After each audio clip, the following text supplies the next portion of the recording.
everybody. Hello, good afternoon. Thank you for coming. We are going to go over Chapter 13 of hose operations and hose streams. Before we get into all that though, of what we're going to do today, go over a couple housekeeping things. If you need to use the restroom, there's 3 right here in the hallway, 2 on the back side of the hallway. There's a water fountain in the hallway, then there's a water fountain outside of the engine building. Also another exit back there in the back door. Help yourself wherever you need to go. There is also a kitchen right out here to the left. I'm going to start with an introduction to myself. My name is Jon Yi. I started here in Ferguson. I'm a firefighter in 2019.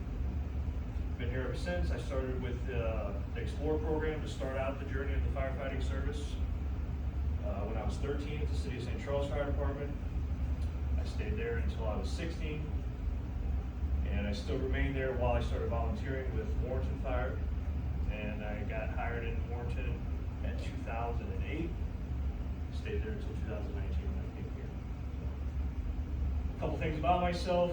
I like to obviously get into the teaching world. So it's kind of a fun thing for me to spread on some information of things that I've learned over the years. Carry it on. It doesn't matter if you're new, seasoned firefighter, whatever. I believe in sharing the information. So tech rescue is kind of like my hobby in the fire service.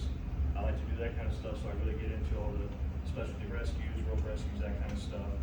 But teaching is a new thing for me, and I'm just starting to get into that. So before we also get started, I want to kind of go around the room and introduce everybody and let us know where you're from. So I'll start with you. I'm Andrew, here with EMS out of Ferguson, Osborne. Okay. I'm Josh, I'm here out of Ferguson, Osborne with EMS. Josh, nice to meet you. Justin Swillen, Ferguson Fire Department. All right, nice to meet you, Justin. Back of the room here. Ken Molsher, Ferguson Fire Department. All right. You, sir? Aaron Bachos, Ferguson Fire Department. Okay, all right. Again, thanks for coming. Any questions during any of this, go ahead and raise your hand and let me know and we'll go over it, okay? Kind of an outline of what we're gonna do today. We'll start with the lecture portion. Once we get done with the lecture portion, we'll have a little review of the slides at the end, and then I'll issue the written test. After the test is done, I'll grade them and individually go ahead and go over and do a review with you guys and get some feedback. And then we will go out to the bay and do the practical skills portion, in which I'll sign off on that, and then we'll come back in and do the class that way. Any questions before we begin? So, Chapter 13, hose operations and hose streams. Some of the objectives for the class that we're going to learn. The first one is describe the methods of supplying water for firefighting operations. How do we get the water? Where do we get it from? What kind of things affect where we do get those water sources from, right? Between the difference between rural, suburban, that kind of thing. Describe the methods used to deploy fire hose, meaning how do we pull it from the truck? How do we get it from a hydrant to a house? How do we get it in different multiple types of places in our area, other areas, what have you, all across the United States? Describe the methods of advancing hose lines. So once we get the water to the truck, the hose to the truck, or to the fire, how do we get the lines out from the truck to where we need to go? Okay, and we'll go over all that. It kind of breaks it down into the slideshow, so we'll cover all that. Differentiate amongst the different types of hose streams and nozzles. You pick your poison of where you are, depending on what you use. Everyone has their own SOGs, SOPs on what they use. We'll kind of go over what we use here and different things you might see. And then explain how to operate different types of hose line, nozzles, and master stream devices. It's not just straight bore or smooth bore or fog nozzles. There's all different types, different appliances that go with those things, and we'll talk about those. And also that falls into different things like water hammering for hose lines, pressures, how to adjust pressures, and all those different things. So that's our objective for the class. Any questions before we get going with that? Fire hydrants. They are our most dependable water source. They can provide a constant volume of water under constant pressure. Of course, that can change, right? We can't pull multiple different lines off of the same main, right? That'll affect a couple things. But for the most part, it's dependable. Alternative water supplies are necessary if hydrants fails. What do they mean by that? Anybody have any idea? An alternative method of water if a fire hydrant fails. Tank water. What's that? Tank water. Yeah, tank water, right? Drafting would need to be correct. All right. Reasons for failures or reduction of water supply, so we just kind of talked about that a little bit, right? What weather, right? What kind of weather would really affect us with a fire hydrant? What type of season? Cold winter, right?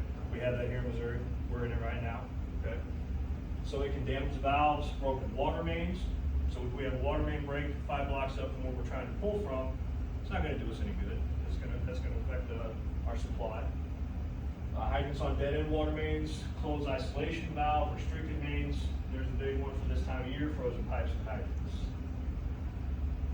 This is explaining the different types of hydrant nozzles. You have your pumper outlet, master steamer, call it what you will, and then your hose outlet nozzle. So what size is this one right here? The front one? What? 5 inch. 5 inch, right? And the one on the side? One on the side is a what? A what? I can't hear. 2.5, yes, thank you.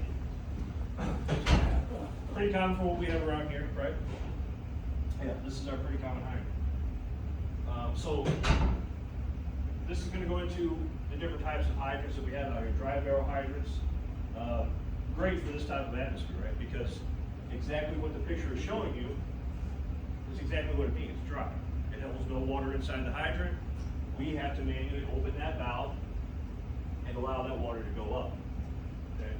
And it says it right here, water is only allowed in the hydrant when the stem nut is operating. So, in this type of climate, in this type of area, it's big for us, okay? There are some different parts of the area of the United States where they operate on lead. Around here is not typical. Lead barrel hydrant, just as we talked about. Water is allowed up into the stem at all times. And it even talks about the climates down here. We can't have them sub-freezing. I'm sorry? Texas would be a good one. Fire hydrant connection tools. So pretty common in some of the things that we see as far as tools go, right? We have the hydrant wrench, the hydrant valve, the gate valve. What would the gate valve be good for? Okay. Also as a backup maybe, you know, if we wanted to have a different way to add a different line on, without having to shut the hydrant down, that gate valve is going to be great for us. Great things to have inside your hydrant bags, extra spanner wrenches, rubber mallets, especially if you're going to be drafting. Rubber mallets are huge to make sure you have that sealed tight in order to pull the prime for the draft. Here's some more appliances, hose clamps, the screw down ones, the press-ons, the hydraulic press ones, and then the Wilden ones, which we're not too familiar with in this region. What would we use a hose clamp for? Give me an example. First line. First line, sure. What do you think? Yeah, so you gotta stop the water flow, sure. So here's a nice little caution note. We don't have one. I'm sorry? We don't have one. We do. Yeah, we do. We don't carry them on the truck anymore, Okay. but we do have them. So obviously it says here, never stand over the handle of the hose clamp when they are applying or releasing it. The handlebar frame may pop open and swing violently upward. You don't want to lose a chin that way. It's not a good thing. Nice little review question. What tools are used to make hydrant connections? Give me one. Hydrant wrench. Hydrant, right? Kind of important. Nice little discussion question. What type of fire hydrants are common in our jurisdiction? I'm sorry? Right. Right. Talking about that at the beginning. Fire hydrant connections. So it says firefighters must know how to operate the hydrants to provide the water through hoses for the fire suppression. Okay. Flow the water from discharge openings to flush the sediments through. We don't want that kind of stuff coming through our pumps, through our lines. And then perform periodic inspections. Why are inspections important when it comes to that kind of thing? Yeah, exactly. Right. And then ensure proper operation of the valves and caps, assist in flow tests.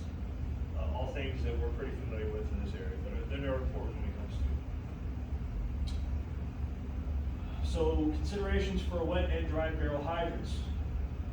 Open and close the hydrant slowly to prevent damage and injury. Also, we talked about that the water main breaks, right? We don't want to open and close them too fast with that risk. Why do we completely open or close the hydrant? So there's no back pressure, no way that it's fully open, so there's nothing that's gonna damage it. Absolutely, 100% yes, correct. We're also going to verify that the water drains out when shutting the hydrant down. Why is that important, Justin? Make sure for city, so if it happens, if it's over later, they don't use hydrant. Yeah, you don't have any residue sitting inside the hydrant to crack it, right, freezing it. If it's not draining, obviously we're going to notify the water authority, get that hydrant marked, get the proper people notified, so that we can get that fixed. Okay. Back to what we were talking about in the first part, what are two types of hydrant connections? Two sizes. No, I'm sorry? 5 inches. Yeah, absolutely. We'll talk about this for a little bit, mobile water supply operations. Rural areas that lack public water distribution systems that have inadequate volumes and pressures. So where I came from, where I worked, is mostly rural. We had what we call the tankers that were basically just a big truck with mobile water in it, and that was our water sources for fires. We covered 125 square miles, 107 of them had no water sources in the area. So these trucks came with us at all times to make sure that we had that. And in order to provide for the hydrant service, we would do water shuttles or relay pumping, okay? If we were in the city, we could typically go on the relay pumping part of it. If not, we were doing water shuttles, okay, with the drop tanks and stuff like that, which we'll talk about in a little bit. Actually, here's a picture of the drop tanks right there. So static water sources, areas of water that we have access to, publicly, privately, what have you, that we can get water from. They're just giving a couple examples: lakes, rivers, swimming pools, and the most common one, the portable water tanks, and then above ground animal watering tanks, I guess, if you really absolutely had to.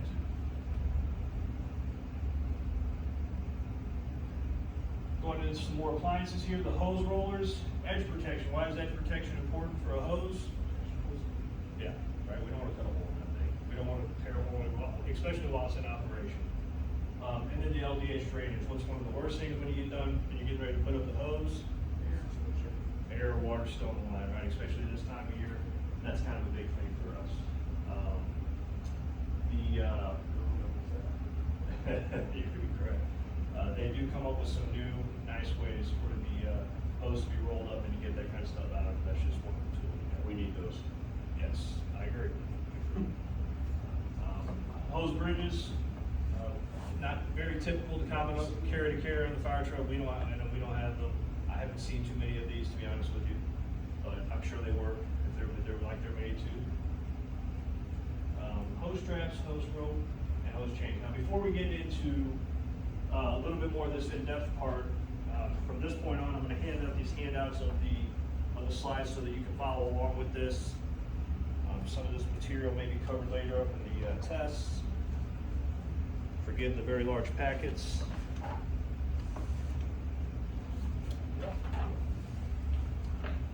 And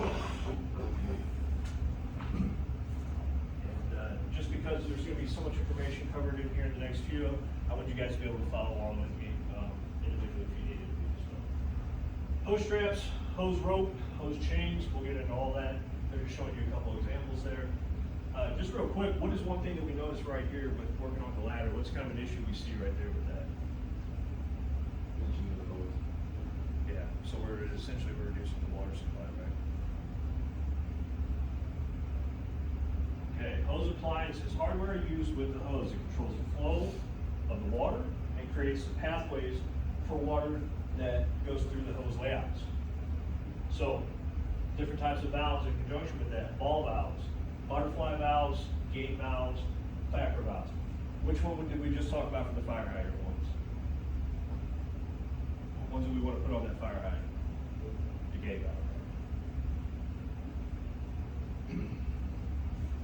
valve. Why appliances? Side appliances, right? common thing we're gonna see this on. What about the, which one are we gonna see on an FDC connection to the building? The what, I'm sorry?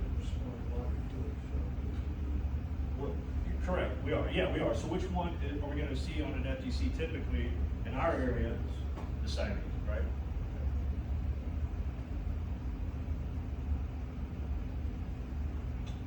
Water thieves, which are the smaller outlets that obviously steal water from the main line. I don't see too many of these in action anymore typically. I think there may still be a few around, but not too many. LDH appliances, your LDH water thief, and then your LDH manifold. Again, not something that we typically see in a hydrant bag nowadays on a truck that's set up ready to go. Here we go, let's talk about fittings. Some adapters, reducers, elbows, hose caps. Hose caps we have on the truck for pretty much everything, right, especially on our outlets. Our elbows, adapters, we usually all have that nice storage area right by the pump panel. And then our reducers. Give me just a common size for a reducer we use quite a bit, especially around here. 2.5 Yeah, 2.5 inches, 3/4. Okay, we're moving into the forward lay. Ultra, give us what the forward lay is. Where you, before you get to the scene, you grab the hydrant and lay a line up to the car. Absolutely, yeah. Yeah, we're gonna take the water from the hydrant, lay it at the hydrant, we're gonna bring that into the scene. Some advantages of it, the pump operator can see the fire suppression operation and better react to the changes. At the fire scene, they can see what's going on. They can see that line, most of it at least, coming down from the hydrant. They're at the fire, so they can control what they need to as far as the lines coming off the truck, okay?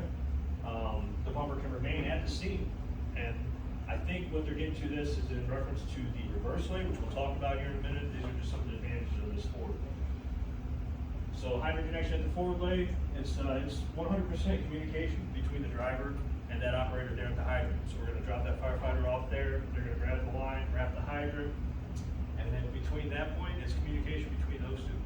When they're ready to go, ready to hook up, okay? And we just kind of covered this, but remove hose from the apparatus, grab the hydrant, you're gonna anchor that hose, and then go ahead and signal for that driver to go. And that's all part of that forward lay part. Now we're gonna talk about the reverse lay part. Justin, what's the reverse lay? So you're already on this on a daily basis, what the line drives to the hydrant. Correct. Yeah. Before we get into it, what do you think is an advantage or disadvantage of that?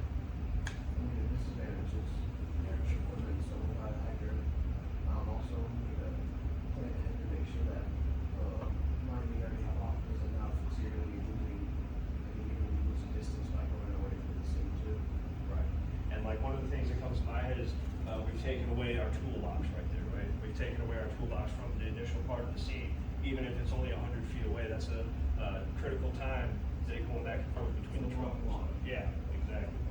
Very good, yeah.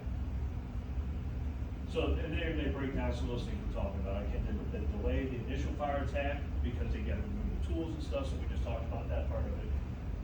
And then your pump operator must stay at the water source, so you can no longer see that scene. You can no longer tell what they need just by looking at it, watching the lines, making sure everything's flowing like it should, or the guys need what they need.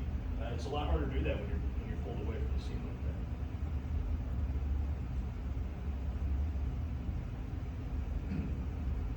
Difference between a forward lay and a reverse lay, I feel like we just talked about that, we just covered that part of it, especially the advantages and disadvantages. Let's talk about this one. So the discussion question, provide an example of a situation that would require the use of a forward lay and a situation that would require the use of a reverse lay. Let's pick a place here in Ferguson and somebody give me an example of what they're asking for. Justin, give me the situation that would require a forward lay.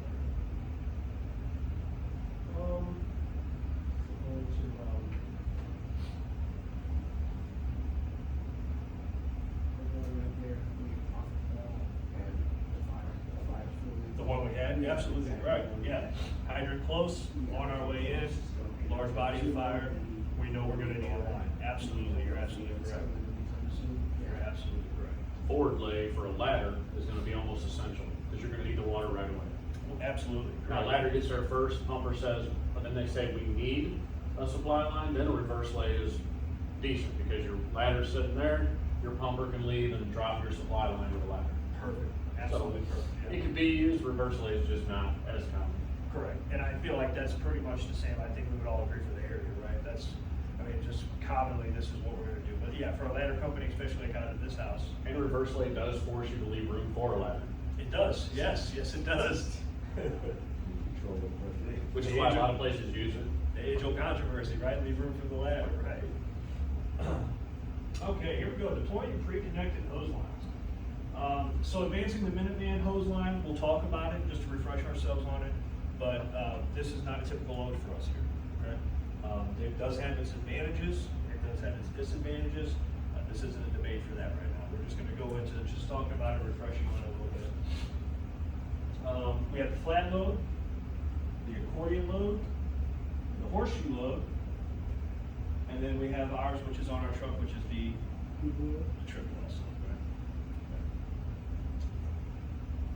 One of the worst things that could happen, we just had it not too long ago. Remember, Holsh, the line that was, I don't know if it burst or if the couplings came undone, but it's not a good day for us.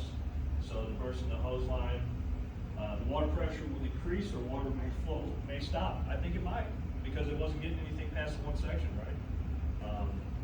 Big things to check, and daily truck checks when you're deploying that line, whether you're the backstep pulling the line or the engineer flaking it out of the bay, right? Or the hose bed, we want to make sure that everything was still connected.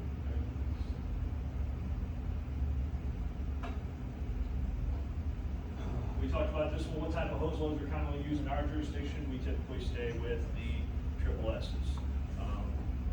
Our supplies and our front bunker lines, especially on our other truck, we have a couple that are flat loads that we're using, but for the most part, we use the triple S.